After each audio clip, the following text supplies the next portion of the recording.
Good morning. It is 10:30 a.m. and we like to be prompt, and so today we are starting on time our workshop meeting of the Del Mar College Board of Regents, convening at 10:30 a.m. We do have a quorum, so we'll call the meeting to order, and let's begin, please, with a moment of silence.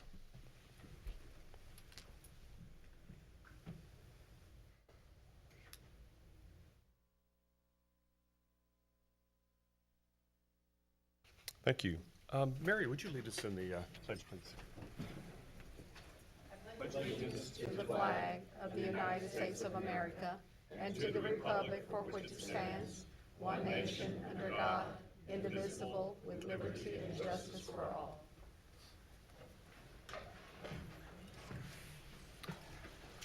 Please join in reading together the mission statement of Del Mar College. Del Mar College provides access to quality education, workforce preparation, and lifelong learning for student and community success. And as a reminder, Del Mar College is streaming the live audio and video from the official Board of Regents meetings on the college's website in real time, with the exceptions of portions of the meeting considered as closed session by statute. Today's workshop is a one-topic workshop. We're going to hear a discussion and presentation on the Southside Master Plan work session. And with that, I will turn it over, according to this, Dr. Lewis and Mr. Alfonso. I know we're going to have some introductions. Yes, go ahead. Go ahead, Dr. Lewis. We'll go ahead and tee you up. She says, "Oh, really, me?" Okay. Yeah. So go ahead. Regents, you'll remember a little over a year ago, we were gathered in the CED, and we were in that big, empty, cold room, and we had green dots and red dots, and we talked about what we wanted the South Campus to look like and what vision we had for it. And really, we're excited about the opportunity to create history in Corpus Christi for Del Mar College. This is the next step in that process. It's been very interesting. It has not been painful, and I say that completely honestly. Sometimes these things can be terrible, but this has been a lot of fun because everyone that we've brought to the table has really wanted to be there and wanted to work together and wanted to pull together a plan that not only you all would be proud of and endorse, but one that the community will be proud of and endorse. We've had lots of meetings with the user groups to make sure that their voices are being heard. If you'll remember at that session last summer, one of the things that I said was that in working with architects, most of the times you have to tell them no 3 times before they hear you. I am so pleased that I only have to tell y'all once and it gets through and they go, okay, what do we do now? So we're excited about that part of it.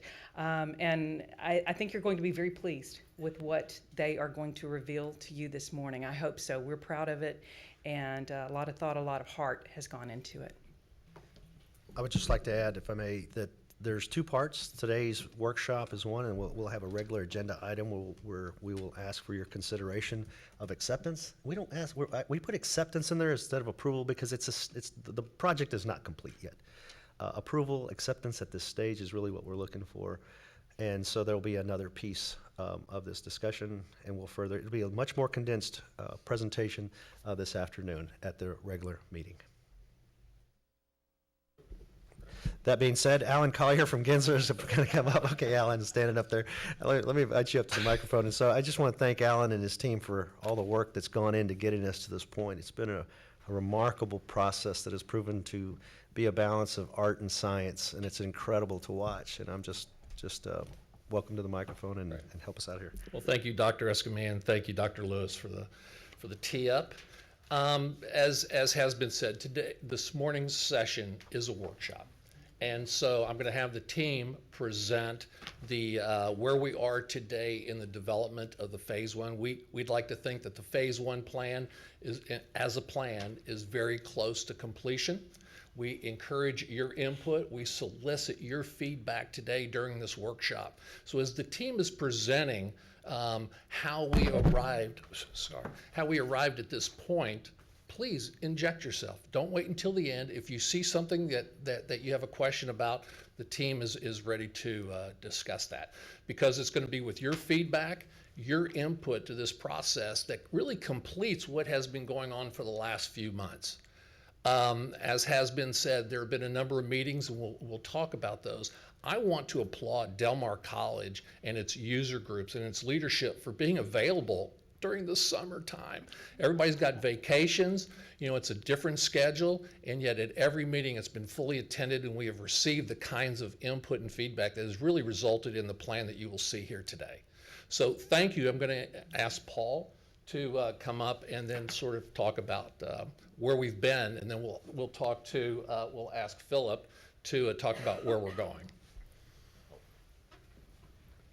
Fundamentally, all of this revolves around the vision that the board set out, and we first discussed on June 5th regarding the vision, which really is focused on student success and community involvement. So fundamentally, that's been at the heart of everything we've considered and evaluate options. We evaluate using that criteria as we go forward. A quick outline of where we've been. Since we did that kickoff on June 5th, we've had not only the user group meetings, but met with the steering committee repeatedly. And as those guys brought up, they've been well attended, robust sessions that are, take up the good part of the day. In addition to that, we've also interspersed between these meetings, have had meetings with our consultants where we start to bring forward those issues, also with the city and AEP.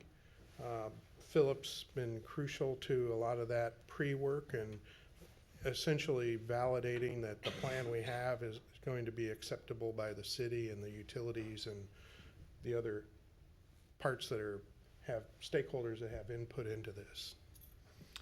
Yeah, so I just briefly, we as Paul mentioned, we've had some meetings with the City of Corpus Christi Development Services, what they call an early assistance meeting, which is a very early stages of the project.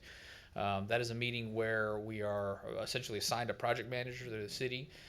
We took in the plan that y'all be seeing a little later today or this morning, and went over and reviewed with them the discussions about fire and emergency access, utility concerns with regards to just ingress and egress into the site from a traffic pattern standpoint. So it was a very, very productive meeting. I can tell you that I've been through many, many of those meetings, and it was very good to see the kind of disposition of the city staff being one of absolute willingness to help this project be successful. And they were excited about the project. I can't say that they've always been excited about every project we've ever brought to them, but this one in particular, I had a very, very positive feeling about the way that we were receiving feedback and input back from the city on their behalf. And so it was something that was really pleasant to see, and I know that they're excited. AEP as well is very much behind the mission of this project, and so I think we certainly are starting to see, as this kind of begins to trickle out into the community and the supporting kind of roles that those two organizations will play, that they're 100% behind us in this project. So I'll turn it back over to Paul.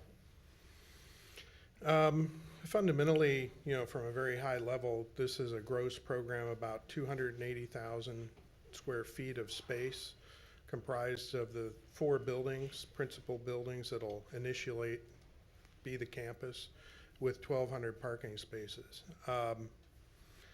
There are over 60 instructional spaces in here, as well as a wealth of informal education spaces, as well as the spaces that are meant to connect with the community, like the multi-purpose room and some of the other spaces on campus that are actually dual use.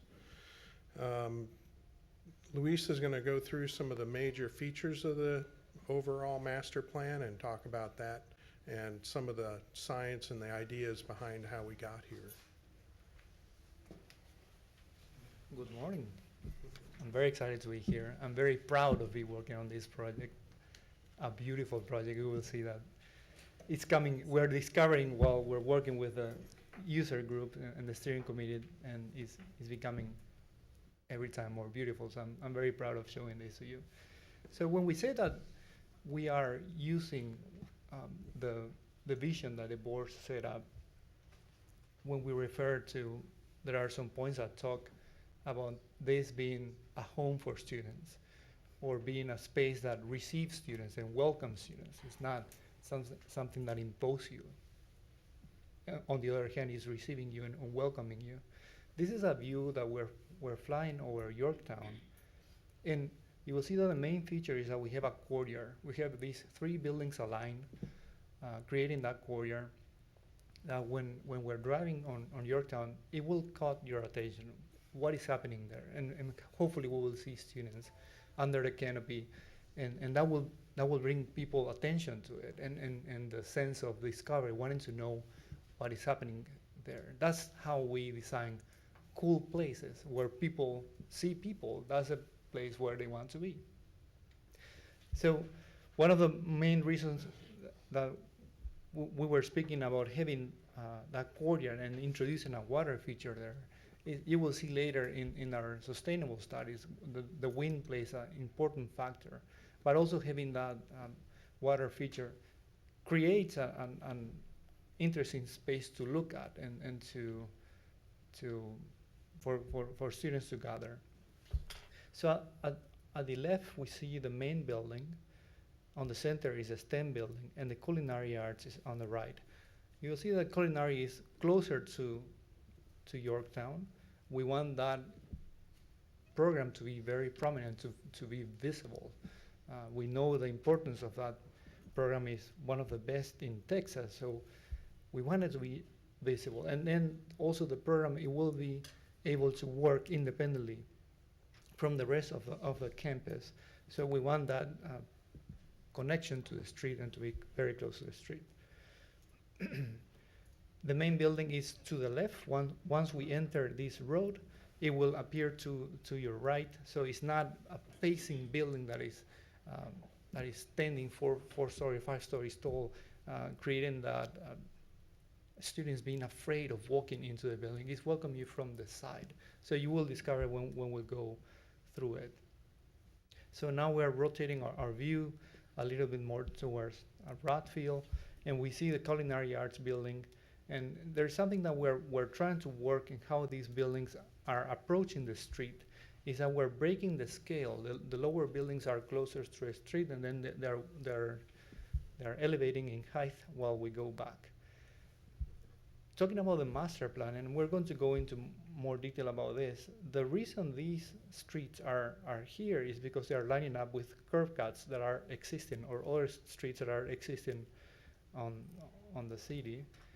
And we're trying to minimize the infrastructure that we have. So if I go here, we're looking now from the top. We studied several options with a steering committee, and this one proved to be the most efficient. Notice that the amount of drives and streets that we're creating now are minimal. And one of the drivers of this master plan was to place all the parking on the back. So when we're driving, we don't see a sea of cars that are parked. They're all behind. What we're seeing, what we're trying to focus our attention is that courtyard and people that are driving people. So when we're driving here, sorry, my cursor is not showing. When we're driving here, we can see that that is the main focus of our attention.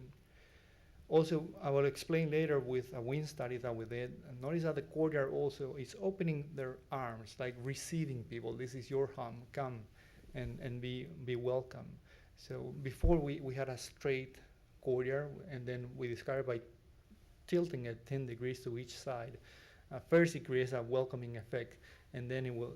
I'll show you later in a video how the wind studies are helping us with those tweaks.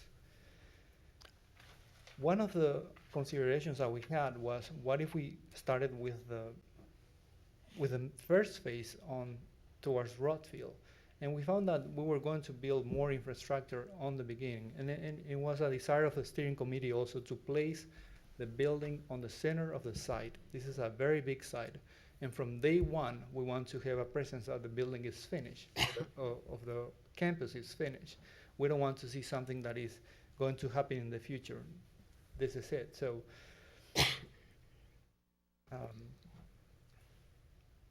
then we are thinking that the second phase will come here, making a connection to Rothfield, and the third phase and fourth phase will come to the left side.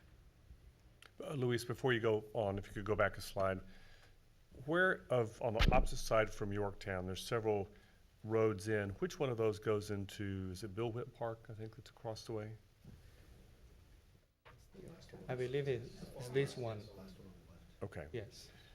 If there's ever a future light that goes in along there, is that the most, has the city said anything about where that would go? I mean, seems like they would more than likely put a light in going into Bill Witt than into our location. So is that a consideration? Sure. Yes, Chairman. The idea is that the light would go at that road across from Bill Witt Park because of the amount of public engagement at the park, and also the idea that the college could play a role in across the street in either providing additional parking or other facilities that might complement what's happening at Bill Witt Park. So the idea is that with the traffic and potential roads coming in from the campus as well, that made the most sense for the safety of users.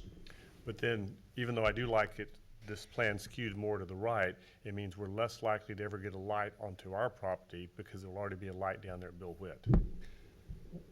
Well, that would be with your property, but in future phases. It would not be for, But it wouldn't be into our main entrance. it wouldn't be to your main entrance. And then do you know enough about the city's plans? Will there be dedicated turning lanes from Yorktown, if you're doing a left turn into our main entrance? Currently, in fact, the way Yorktown Boulevard is currently laid out, the Esplanade on Yorktown Boulevard has a turn lane into that, which was another reason why that became kind of the main drive. Okay, so we're not unduly limiting our future of access by placement of where this is right now. No, you could have a light there instead of the one at Bill Witt Park, but I think the city would be more amenable to that one. And it also would probably cause future phases of parking to all come to that center where the light is, as opposed to dispersing traffic to the outer edges. Right. Thank you. And the park has primarily things from 4 o'clock on, and then on the weekends, not our highest traffic. Now, if they're coming at night, students are coming at night, but it wouldn't be a full day. So I think it will work out fine. I mean, ideally, you'd have a primary light in that one section going into our main entrance in an ideal world, right? That's all I was thinking about. Okay. May I ask a question about is this appropriate about the expansion? You mentioned and help me out with directions. Can you tell me what's north on this? North is this way. Okay, that's what I thought. Okay. So you said that probably the second phase would be the eastern section, is that right? Yes. Okay. And is there any thought that this footprint right here would be changed in expansions? No. Does that make sense? So we're not going to take out that parking lot and put in something, No. any of those? There are no regret costs. I That is love a that very phrase. good Tell me again, question. regret costs. Regret Yeah, costs, yes. But if you were ever going to have regret costs, it would be the flat work of a parking lot. And so in future phases, as your population grows and parking needs grow, and again, we all heard about the autonomous cars and things of that nature, so possibly you won't need as many cars, or with the mass transit system coming in, maybe you won't need as many cars. But right now, we are seeing that in phases 2 or possibly phase 3, there may be the inclusion, as in the previous master plan, to have a parking garage. And it may, including on one of those pads, not both, but on one. Now, ground level would probably have programmed stuff, a bookstore, a cafe, things of that nature. So it would be, a ground level experience as you're walking through the campus. But that would be many years off before that would happen. Okay. But there was, I think I had raised a question in our smaller group about moving that the small parking lot that's on the, what would you call that, western side of the library further north, so that it wasn't what you saw, that idea that you don't see parking lot and cars from Yorktown. And that's a great concern. Now, we'd like to think that landscaping will help to buffer some of that. Okay. The empty parcel of land that is adjacent to the main building that you see, where I'm sure you're probably speaking to. You could move there it there, is, yeah. in the next phase, there would be a building there, a specialized program building. Okay, so there is some change to this footprint. Oh, But well, yeah, they're but only not to, additive. and I apologize, not Additive. to the buildings or any of the major components, just to, yeah, and that would be the only additional building in the footprint that you see there. I'm sorry if I That answers. confused you. Okay, That makes great. sense. But the main driver to the extent when we are expanding the campus is that we are defining a pedestrian zone. Once the students are, they park their cars, they're going to walk, and the campus is going to be, there are not going to be crossings of cars with pedestrians. So notice that all of this is pedestrian area, and when we're growing this, that main street that we have here that is pedestrian is going to be all pedestrian. So we're in second phase, we're thinking of deleting that road and becoming all pedestrian. So that's our main concern that is driving. That students can walk safely in campus and there are no cars crossing at any time. I like that. But for now, the building where the culinary arts, there's a parking lot next to it. And I know it's a one-way coming back. Wouldn't that be a concern, students crossing from the parking lot to the culinary arts? The reason we have that parking lot there is because the culinary will function also as an independent program, and we have a meeting, a large meeting program there for the public to use. Paul, remind me of the name of that Community multipurpose. community Community multipurpose room on this building, on the culinary. So we want to have that parking also close by. We also have ADA parking close to Right. the building. And Correct. then the two gardens that you are seeing here, one is we're thinking on Saturdays we can have a farmer market, and also one of the gardens can be for the culinary, so they can use that. I will get into that Okay. in more detail later. Okay. But that is to answer your question, the culinary arts needs some dedicated parking to function independently from the school. Is there going to be maybe not a traffic light, but maybe a blinking light so that people will know that, see, because my concern is as the drivers or cars are coming out of the parking lot, that will be a one-way street, correct? It's a two-way street. Oh, the one next to the culinary arts? Yes, yeah. It seems to me like I remember seeing it as a one-way, but anyway. They're all two-way Yes. Yeah. inside the campus. Okay, hold on. I guess I was looking at this red arrow coming down. I see, yeah. I thought maybe that was a one-way. Okay, Well, there are two ways, but on the left side we have 4 lanes, and there is a boulevard in between of trees. This Okay. one is a single but double lane road. okay, I'm sorry, that I really thought that was a one-way coming down. Okay, That's okay.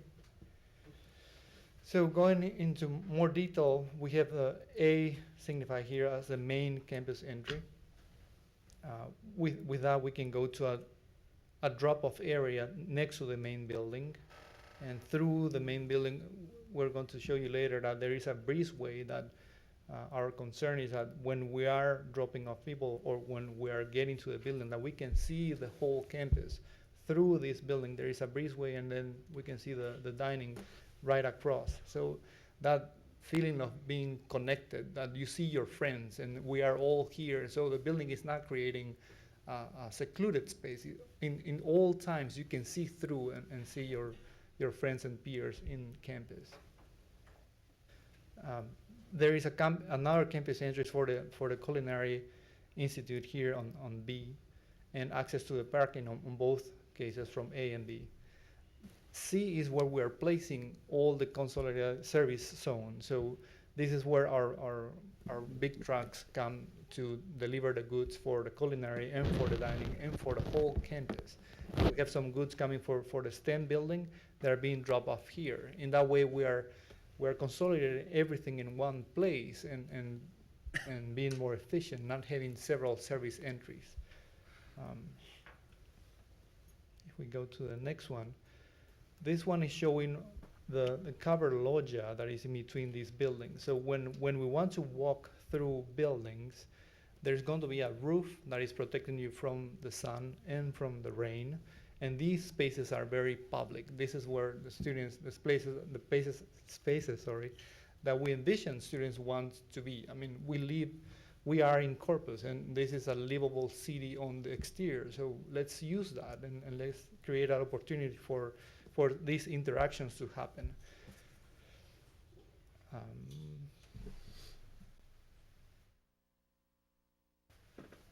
Now we're talking about parking. Where you see the letter A is where we have ADA parking for the main building, very close to the building. There is a sidewalk that connects directly to the main building. B, we have ADA parking also on the back.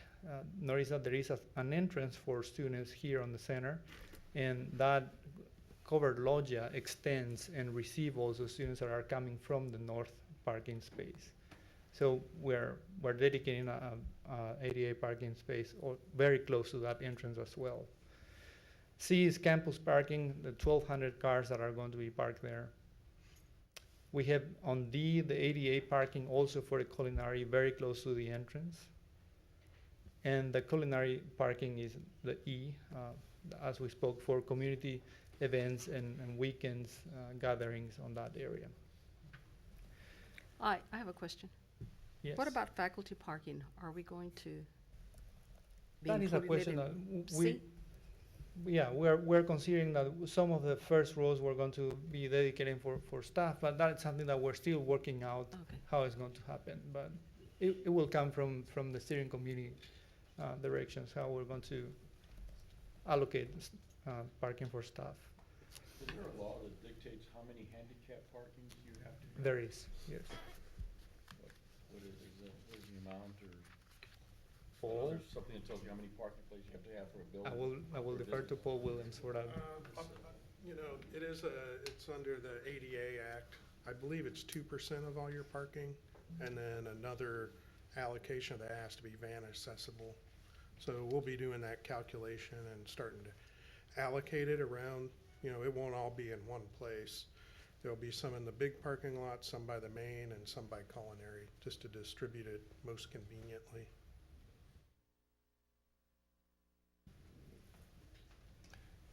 On this drawing, the large, it's hard to see because it's smaller. Let's see if,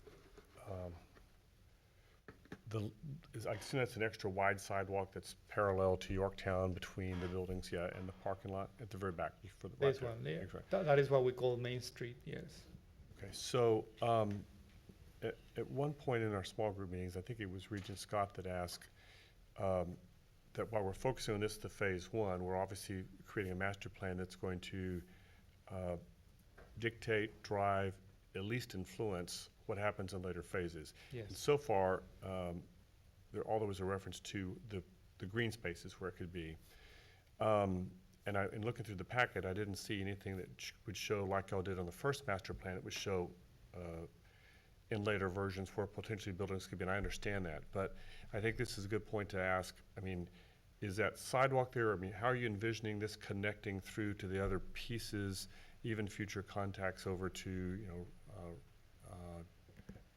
Broadfield and so forth? Or is that That going is to be an talked about excellent later question. is that going to be covered later in the presentation, or if not, can we talk about it? No, at this point? we're still working with the second and third phase, but what we're thinking is that this Main Street is the spine of all the pedestrian circulation, so that will be continuous, uninterrupted for the other phases. So that's why we're thinking this road, maybe when the second phase comes here, we're going to divert one road to the side and then let the pedestrian cross uninterrupted by cars. Also, but now we're talking about this. A is the outdoor makerspace. Makerspace, they need some room or area to lay down projects or receive or build their projects. And also there are 2 greenhouses. These are not temporary buildings that we're designing in first phase. These are greenhouses that are in the STEM program as well. So we talk about the gardens for the culinary arts here on B, and C is the central courtyard with the pond on phase 1. When talking about the scale of a campus, being that our site is so large, and we are focusing on students and the human scale, for students to feel welcome and to feel that they are, this is a cozy place to be. The scale of that outdoor courtyard is very, very important. So we started considering other campus and comparing to other campus, both of your campus and what is the outdoor space that you have today here. And we're thinking that the 300 feet side of that square is a very good scale that we find in other campuses in Texas, in UT, in Rice, St. Thomas, and Houston Community College, for instance. In that 300 feet, we have the lake, so it's not going to be 300 feet length is a football field to have a reference, but it's not going to be completely open because we have that pond and all the our loggias that are there. There is a relationship also on the width and the height of the building, so having that length with a 4-story building defining the perimeter is very important. It's not the same if you have a 1-story building at 300 feet, then it becomes too large and too open. So we're comparing with other areas that we know and we can sense the scale to give it the right scale. We don't want to make it large, too large. You will see that this master plan is considering a much more compact footprint from the get-go. And second phases and third phases are going to create these courtyards and very compact to a human scale that we have to control. When you have a large site, you can design it not well, and then everything is so spread that it doesn't welcome, or it's not welcoming. It doesn't feel the right scale. Excuse me, did I hear you say that the lake was the size of a football field? No, it is smaller. The length of our courtyard is 300 feet, so that is a football field. I think the courtyard, the lake is 100, 120, but that is still undefined. We're working. We know we're going to have a mass of water there. The shape is kind of there, but the dimensions that will come when we're starting working with the landscape architect with our budgeting process as well. I was thinking about activities that you could have there at the lake, but I guess I can ask that later. Yeah, okay. Regent Estrada, I have that noted. I'm sorry? I have that noted. We'll circle back on that one. Okay. I'm not from Corpus, but I've been around. And I can feel the sun is a very important factor. So we did a solar study, and we want our buildings to create the shade that people are looking at. And when you walk around in this campus, you will see that if people are gathering outside, they're always covered with, they have something that is providing shade. So this is a solar animation, a solar radiation animation that we did. You see that now it's around noon, and then the sun will go towards the main building, and then the shade is coming. So the idea is that at all times we have spaces that are shaded and that are, again, welcoming students and creating this a very nice place to stay and to be with your friends. So. And so what time of year is that? I mean, That if was you- June 22nd. That Okay, is the summer longest day. And Solstice, okay. Yeah, So you've we're- run it with others to see what yes, happens, okay. yeah. And at Gensler, we do what we call performance-based design. So there is a lot of science on every decision that we made. There's a lot of science behind. So this is a graphic coming from DBR, our mechanical engineers, that they are showing us in colors what are the phases that are, and how these buildings are interacting with the sun. So when you see blue, that is the ideal orientation for classrooms. That means that the sun is not hitting that face of the building, or if it hits, it's only early in the morning or or very late in the afternoon. So that show us when we're placing these buildings where is a better location to have our classrooms, because we can open the windows all day and we're not going to have any solar radiation. Red, on the opposite, is the worst of the worst. So that is showing you that on the not on the footprint, but on the horizontal level is that we're going to have the worst radiation. And they are recommending us not to use skylights that are completely open to the zenith or to the sky. If we want to use skylights, they have to be open to the north mostly, but not to the top, because we're going to bring a lot of heat into the building. But when you see some green faces, the software is recommending having some sunscreens if we're going to open windows there, or some way of protecting the window from the exposures of the sun. I talked before about when we're working with the wind is a very important factor in Corpus Christi. So this is a wind tunnel where we're simulating the prevailing winds of Corpus Christi that are coming mostly from the southeast.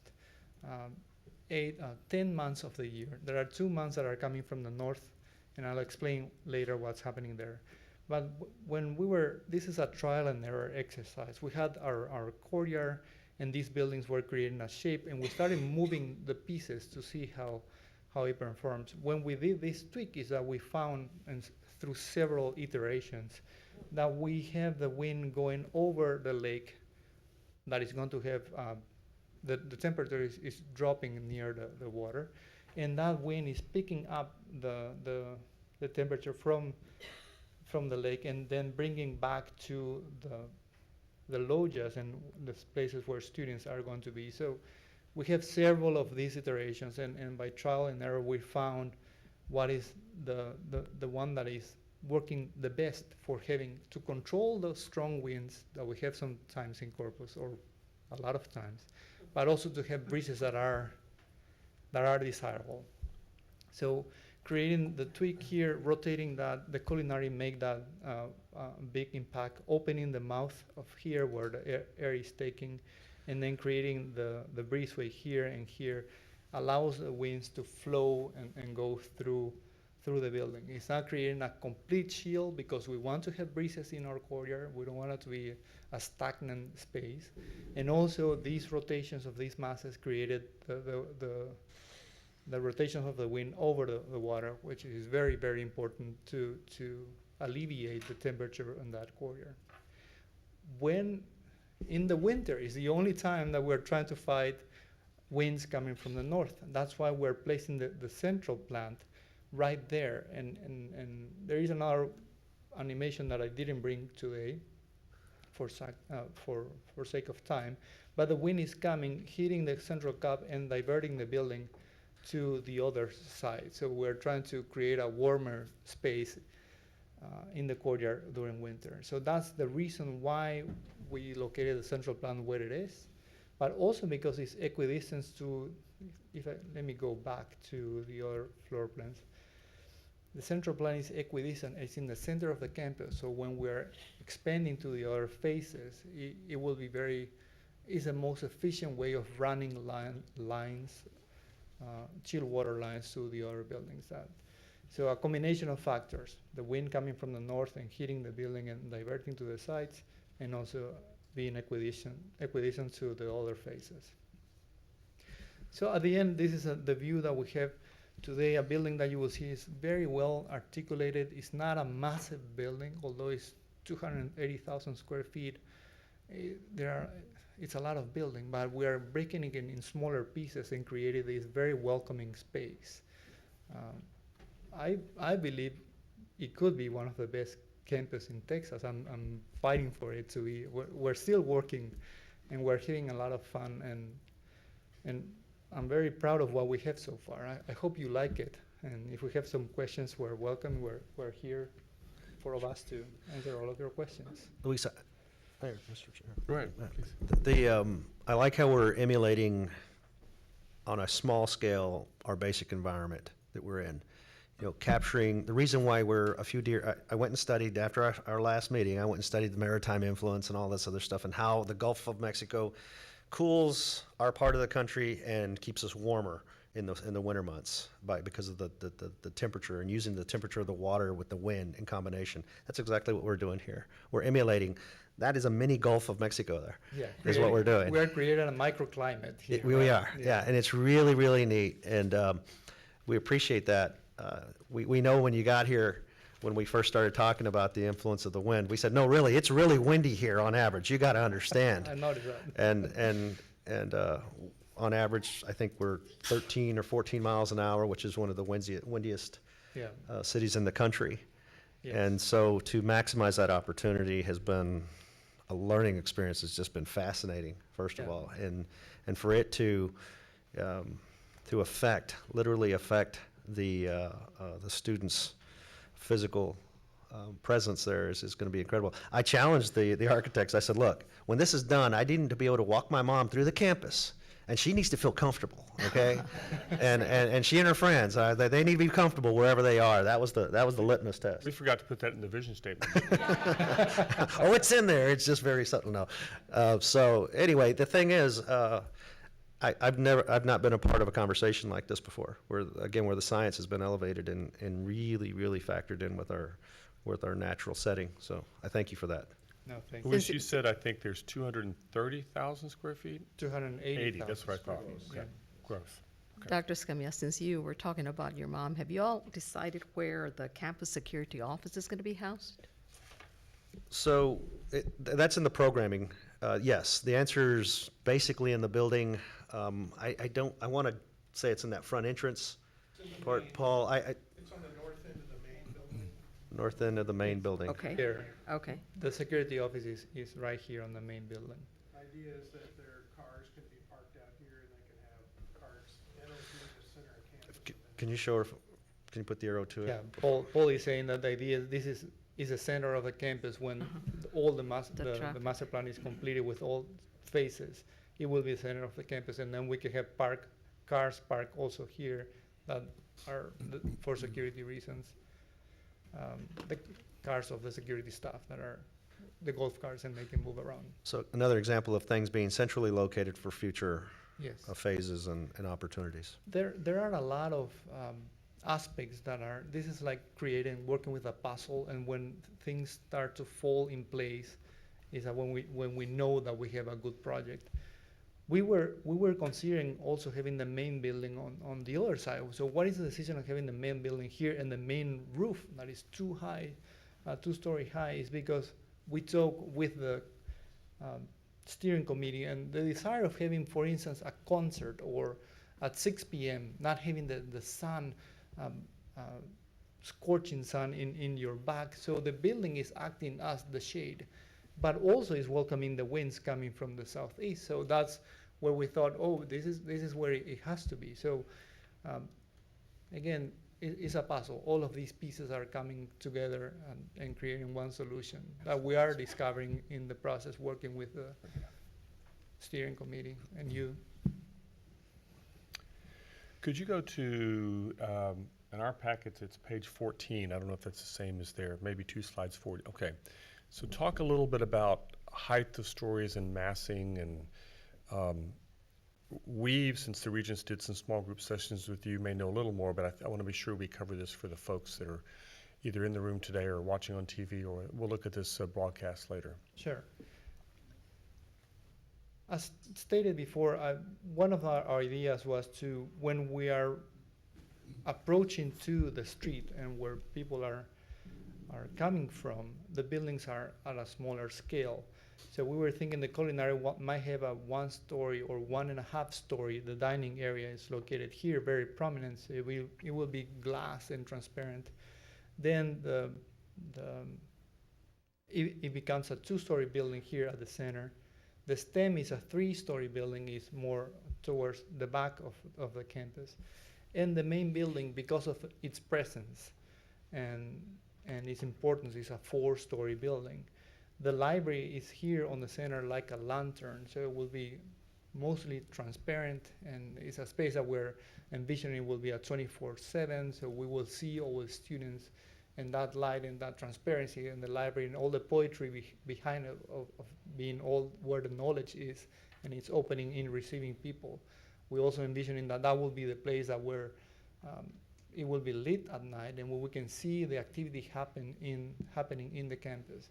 Libraries are the spaces where students tend to go and where they meet their peers, the working groups too.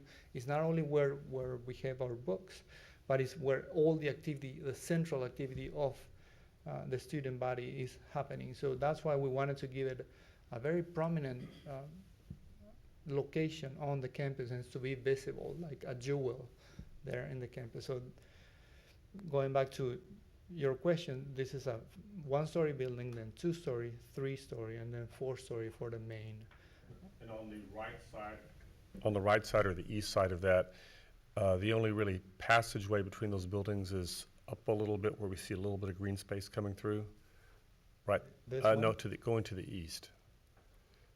Right in there. Here, So yeah. otherwise, the long, tall, the building that's parallel to the entrance drive on that side is a two-story all the way to the ground. Yes. Not spanning two buildings. No, Okay. yeah. And there is a view from that side. Got it. So what we're seeing here is a two-story building on the culinary and three-story on the STEM, but it's also a welcoming path, or we can see through here, and also letting the wind come through that. That is our main intake of air to Okay. the courtyard. And to go back to the library for just a second, this may be a question for Dr. Lewis or Dr. Escamilla, because I know you have done a lot of programming. I think when people say libraries, they're going, why do you need a library in today's time since we're so technologically oriented? Can you all talk a little bit about, not just for us, but for those that might be watching this, what you envision how this library is different than the libraries of our days? Go ahead. I'll jump in. So really, we want to think about the library not as being, dusty books and librarians going around going shh to everybody. It's really a learning resource center. What we know about students is that they like to study by themselves together. So there'll be a group of 10 or 12 of them sitting together, all studying, but they want to be together while they study quietly themselves or work in groups. That's not going to change. Yes, we may have more digital resources. We will never get rid of books. We are never getting rid of traditional resources. That's just not appropriate. But we want to create this space so that students have a place to go between classes, a place that they can work in small groups, a place that they can run into their faculty member who's in the library and say, hey, I had a quick question about what we talked about yesterday. A comforting place that they feel that they can get the help that they need when they need it, and they can work on their own when they don't need the help. Yep. I'd like to add that we're talking about building first and foremost a resource center that is a resource for information. Okay, first and foremost for our students. Okay, what are we building? The question will be, how do we build something that absolutely complements the curricular needs of the students? Okay, and when you talk about books, we'll always have an appropriate amount of books and periodicals and everything else. And then I would also say that when you think of the power of this little device, this is a mobile library within itself. I have access to all the information in the world almost with this little thing. So when you think about the power and use of books and technology, and we're talking about accessing resources and information, there's a balance there, is all I'm saying. And so we need to get ready for that. Is it envisioned that this library also is a place for the public to come into? Absolutely. Absolutely, Yeah. no doubt. So really what I find interesting then is that our two public-facing spaces are towards the road. Yes. And I really like the fact that the library becomes a beacon. There's so much symbolism about that. It's much better than a static tower on the corner of Baldwin and Ayers. It's much more interactive. I asked this question in our small groups. I don't know if anyone's had a chance to visit the library in Austin. And if not, we definitely need to get even Regents up there. Susan's been, I know we talked about this the other day. It is a absolutely wonderful example of how you take a public space that has all of those, but places for performances and for readings and for small groups and for interactive and digital, and bring your kids in on the weekend for an activity and things like that. I mean, it's the best way, I think, to build future Vikings. I could speak to that, Mr. Chairman. So Chris Minnick, our Director of Operations, he was there this weekend actually on advice that he go take a look at it.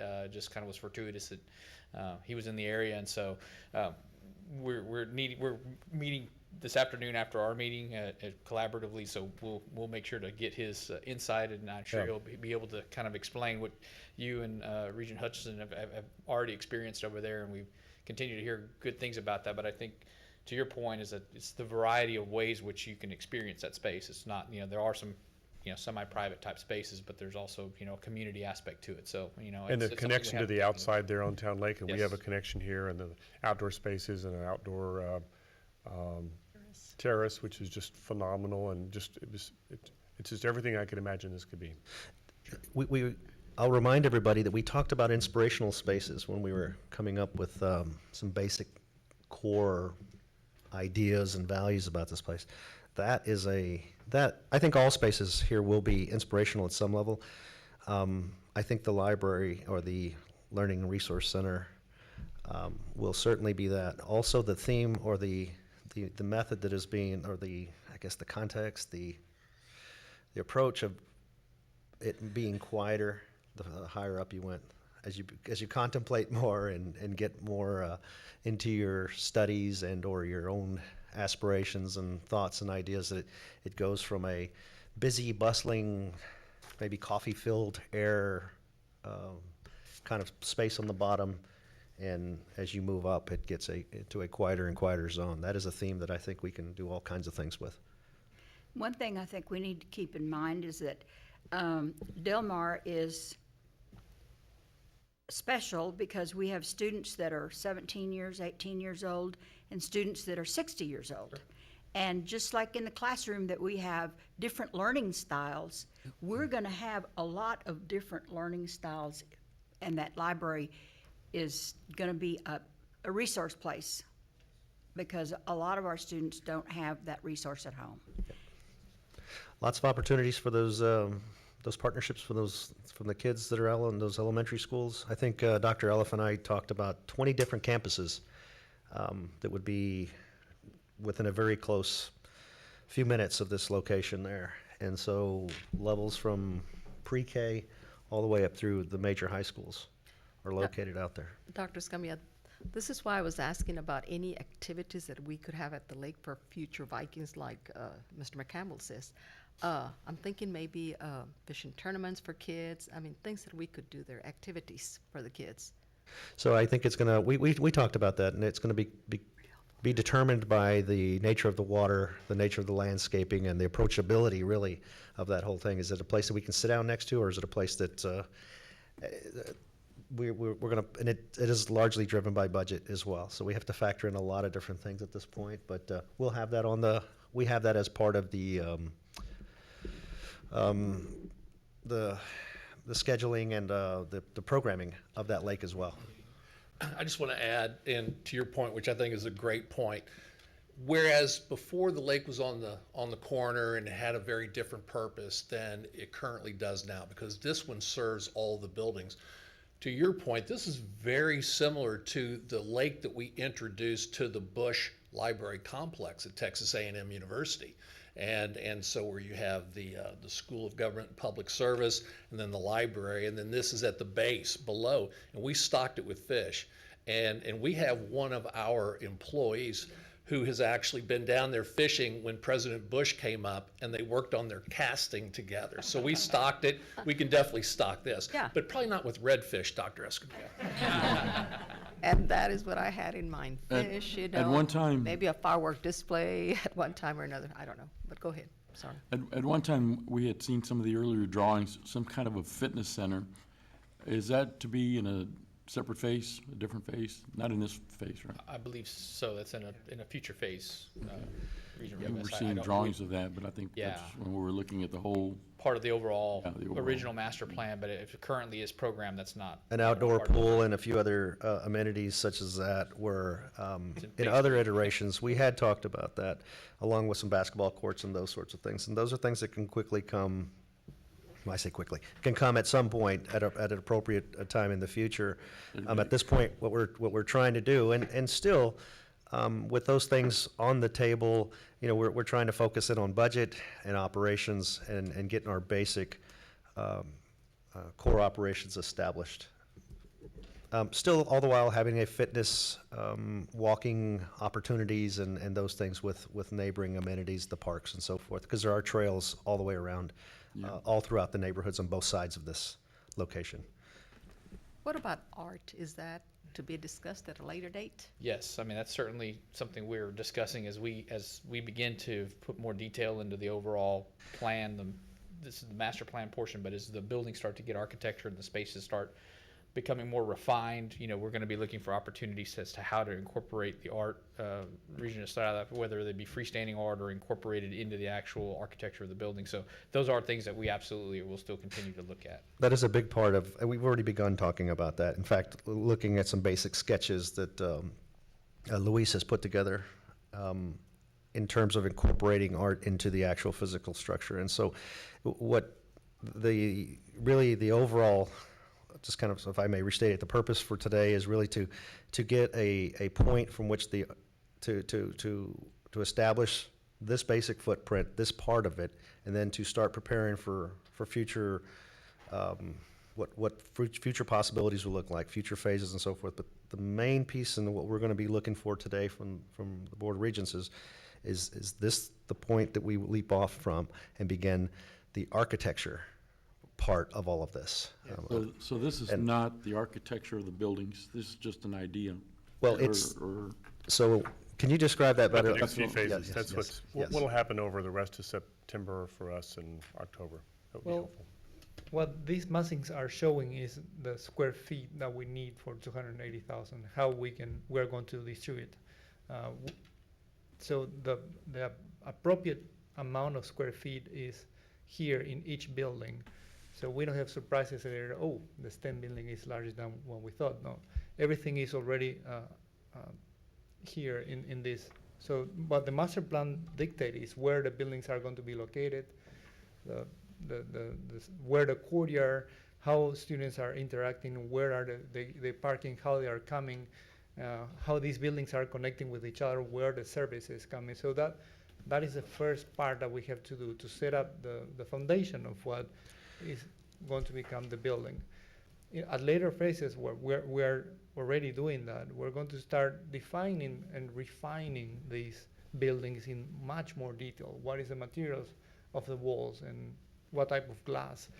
If this canopy is open, is just shading, or is a roof component where we can shelter also from the rain. So a lot of more details that makes the building. We're thinking of that first, but first we needed to think where the footprint is and how the size of these courtyards, the scale, and the wind, and all of that, what we presented today. So effectively today, this afternoon, when we have an agenda item in this, we will be not approving, but accepting the master plan, which is going to set the direction and tone for the campus. And then as I understand it, I think September and probably coming to the board in October would be what's called schematic design. Is that correct? Yes, correct. And that's that point which you just described, Luis, where you'll kind of come back to us. I'm going to take a guess here. You're going to basically be presenting some ideas and concepts for what the buildings would look like, the materials, the amount of glass. That really ties back, I think, Regents, to when we went to that red dot, green dot exercise and we said, we like this, we don't like this, we like that element, we like this element. That's when we're going to begin to see as Regents about the direction that the aesthetics of the buildings are taken. And that would be an approval item probably October, maybe. I think you're anticipating, Philip, from what you told me, some small group meetings to do like we did before. Yes. And that's where we'll get down to that next level, Gabe, of what's going to happen there. And then at that point, if I'm understanding the process correctly, once you've got a master plan approved today and a schematic design approved in October, then you're really locked and loaded of the approvals you need from the board to go out and go into the actual design of buildings and start looking at that. Is that correct? a good, That is fair exactly. overview? Yes. Okay. Exactly right. Along the master plan, since that's what we're talking about, go ahead, Carol, do you have I was going to have a question about the future master plan. it's just right teeing up, go ahead. Could you go back to the overhead, the one that has the, yes, right there.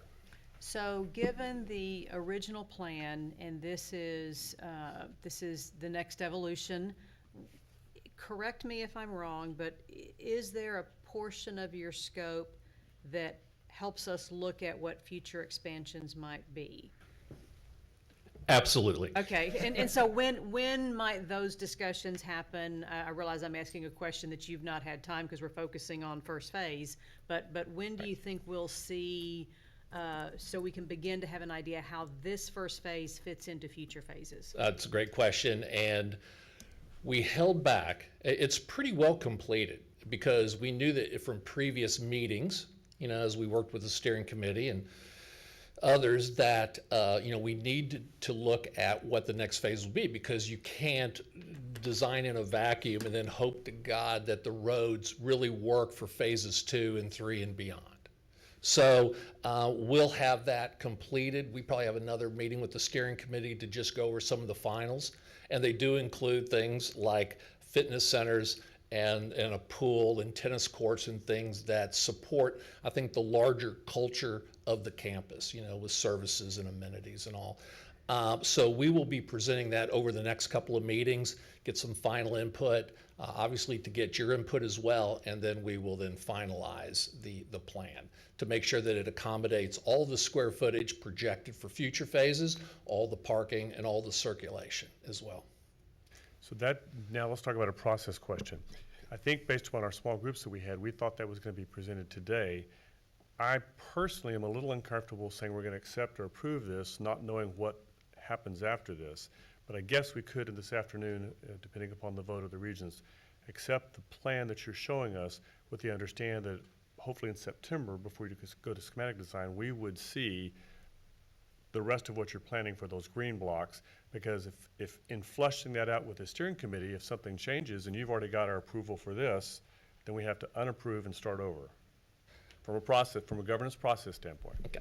I'd like to think that if this meets your needs, if this reflects the vision of the board, that as we show how phases 2 and 3 would ultimately fill out the rest of the campus, if those don't work, we'll continue to work on phases 2 and 3 to where they meet the needs and the vision of the board.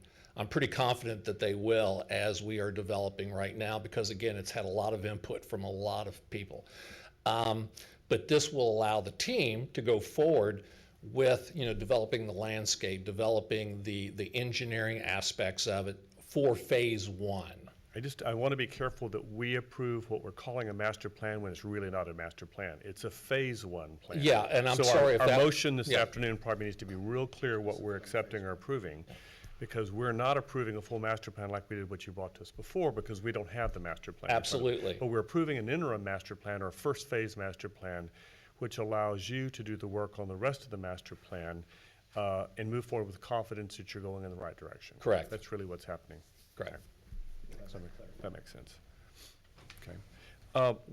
What other questions, Regents? Ed, you look like you're leaning forward with a. Okay. Any other questions? I want to do one thing.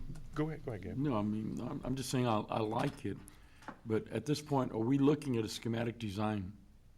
Is that where we're at, or just No, a we're looking plan at- for the first phase? First phase master plan. We're not looking at schematic design yet. No. Okay. And that will come in a couple months. Yep. And we'll be engaging before then, before the actual board meetings as I well. think the intent is to have some small group meetings again, perhaps, Yes, like we did absolutely. before, so it's good to talk and dig deep. Do me a favor, go back a couple more slides to that slide that had the vision statements on it. Since that was a major piece for us, and I don't know, Brad, if you can blow that up and maybe look at the left side first, and then we'll look at the right side. I'd like us, since we've got a few minutes left, to go through, have you go through line by line and make sure, Regents, if we developed a vision and we hired a firm to help us get us that vision, let's go through the effort of taking a few minutes to just make sure, Regents, that you feel good that what we're about to approve today for Master Plan Phase 1 is meeting our vision. Sorry. Actually, Trey, what I was going to say was that I went through our vision, and by looking at this, it triggered a lot of questions, So I think this is good. Yeah. I appreciate you including this. So we in here. say we will consider this endeavor to be a huge success if all prospective students are encouraged and inspired by enrolling in Del Mar. Keep that one. You agree with that? Yes. And create spaces that promote, encourage, and support learning in all its forms and different modalities. Yes, sir. Okay. It's empowering, inclusive, and inspirational. It's a place where students want to stay, whether to finish a degree or to study or to research, and that makes them feel welcome, comfortable, and want to collaborate. Okay. It feels like home on campus with all the conveniences and comforts. Yes. I like the fact I'm getting a few nonverbals from you guys on the side. That means that you're really getting into this and it's connecting with you. It facilitates students' access and ease of use. Okay, and Brad or someone, if you could slide that over.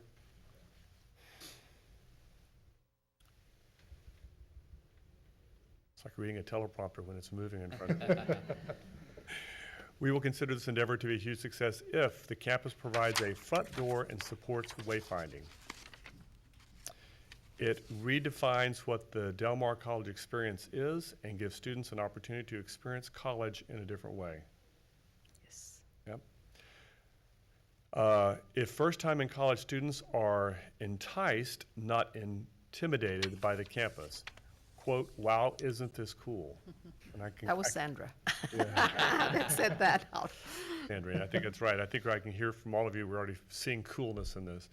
It's an exciting and inspirational campus that continues to attract future generations of students. Yes. It evokes the sense of community, sense of belonging, and ownership of the campus by both the students and the surrounding residents. If both form and function tangibly impact student success. There you have So it. thoughts, Regents? Do you feel like we're getting there with this? Good review. Yes. Any concerns? Any other words of wisdom for the architectural team? If I may, real quick, just for as y'all's local kind of representative and being part of this process, you know, in working with Luis and Alan and Paul and the Gensler team and all of our various consultants, I know that these are kind of metrics and test points that we've gone back and forth and make sure that we're trying to do that. You know, Luis's kind of thought process and how he's kind of explained his methodology is how this campus and even the tweaks in the overall layout of the building and opening that courtyard out and him explaining it to we're opening that to the community and the decision process with regards to putting the library and the culinary, the more public-facing type elements and giving them the focus rather than how some of the other campuses we've seen laid out are it's been a really good and process that I can tell you that I've been part of it and watching it unfold. I'm really excited about where we're headed with this. I mean, you can see from the master plan and the massing of what, you know, kind of Luis and the team have come up with. I think we're headed in a very, very exciting direction. And so I just understanding the programming and have delved into it obviously more than what we're able to touch on here, and being through some of the steering committee and the user group meetings and seeing the instructors and the staff starting to get really, really excited about where we're headed in this process. I know that these metrics and the vision are absolutely going to be met from just what I've seen so far. So I'm really excited about where it's headed.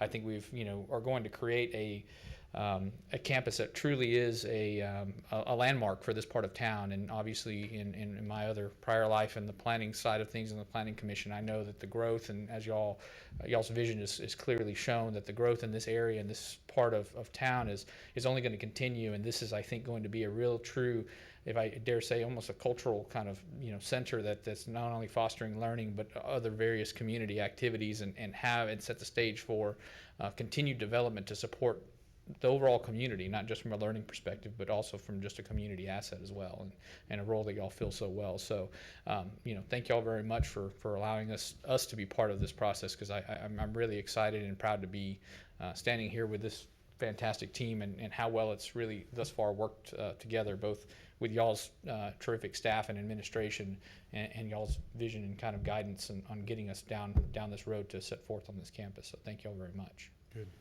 Appreciate it. Regents, anything else? Dreams delivered.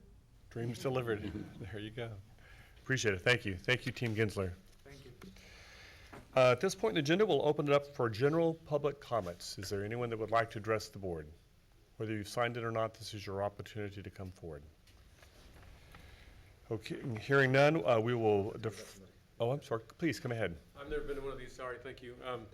So I just had we get to ask a question about the, Actually, it's your time to make public comments. Because it's not posted, we can't respond to your public comments. But certainly ask any questions and at least go on the record, and then can take it under consideration. Give your name, who you are, and you've got 3 minutes for public comments. Mark Chavez. I am a member of Leadership 47, Corpus Wonderful. Christi.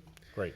And the only comment that I would have that I would make is I had a little concern that was very minimal, but it's something I noticed as a former student and thinking about college campuses for my children, is that the place where we would mainly congregate, right, out of the library in that area, this presentation was incredible.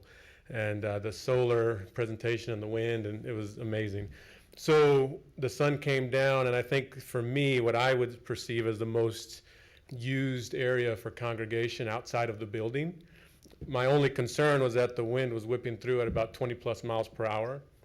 And I'm thinking with that to me, the ideal location of that outside congregation, which was a little away from the pond just because of the solar part of it during the heat of the day, so like 12, 1, 2 o'clock, is going to be the windiest part where people aren't going to want to be, especially if they're out there trying to eat food for lunch or they're out there carrying their books. To me, I would want to go around, which is directly in the sun, kind of around where the wind isn't as much and it's cooler by the pond. And I don't have any suggestions. The only thing would be to stretch out, maybe instead of having so much in the front, maybe stretching that out and putting a little longer area so that maybe the wind could die down by the time it hit that spot where it's the shadiest from 12 to 3. But anyway, thank you for allowing me to speak. This is an incredible presentation. I'm excited about it for our community and excited to visit when it happens. So thank you. Thank you, Mark. Thank you Appreciate for that. being here, Mark. And congratulations on leadership class. I hear it's about to be the best class ever. I met him last week at their opening orientation, invited him to be here, so I'm glad. Good. Thanks for coming. That's great. Any other public comments? Okay, hearing none, we will adjourn our meeting at 11:42 a.m. Thank you.